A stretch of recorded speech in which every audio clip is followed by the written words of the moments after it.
நம்மளோட ரேஷன் கார்டுக்கு ரேஷன் கோதுமை ஒரு 5 கிலோ கொடுத்தாங்க. எல்லாத்தையும் கழுவி காய வச்சு அரைச்சிட்டு வந்தாச்சு. அது 5 மாதத்துக்கு கோதுமை மாவு பிரச்சனையே கிடையாது. எங்கள் வீட்டில் வந்து சப்பாத்தி அப்படின்னாலே 3 வேளை போட்டு கொடுத்தாலும் சாப்பிடுவோம். அந்த அளவுக்கு சப்பாத்தி பிடிக்கும்.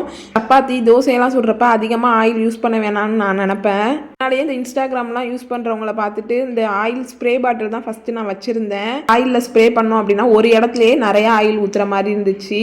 வச்சே தான் ஓட்டிக்கிட்டு இருந்தேன். அன்றைக்கி கை தவறி அந்த பாட்டிலும் உடஞ்சிருச்சு. அது கிளாஸ் அப்படிங்கிறதுனால. அதுக்கப்புறம் வந்து நான் ஆன்லைனில் வந்து ஒருத்தவங்க ரிவ்யூ போட்டு தான் இதை பார்த்தேன். இது வந்து ஆயில் ஸ்ப்ரே பண்ணுற மாதிரி இருக்காது, ப்ரஷ் பண்ணுற மாதிரி இருக்கும். 180 என்னமோ ப்ரைஸ் வந்துருந்துச்சு. நான் ஆன்லைன்லேயே எந்த ஜாமாவும் வாங்கவே மாட்டேங்க.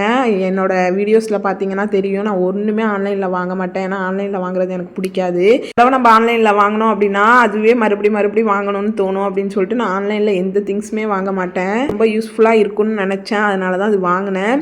இது வந்து எப்படின்னா மேலே ப்ரெஸ் பண்ணிவிட்டு எண்ணெய் ஊற்றுறதுனாலும் ஊற்றிக்கலாம். தோசை சப்பாத்தி மேலே கொஞ்சமாக ஆயில் ஊற்றி ப்ரஷ் பண்ணணும் அப்படின்னா இந்த மாதிரி யூஸ் ஆகும் கண்டிப்பாக. எனக்கு 2-in-1 பர்பஸ் இருக்குது. இது கிளாஸ் தான்.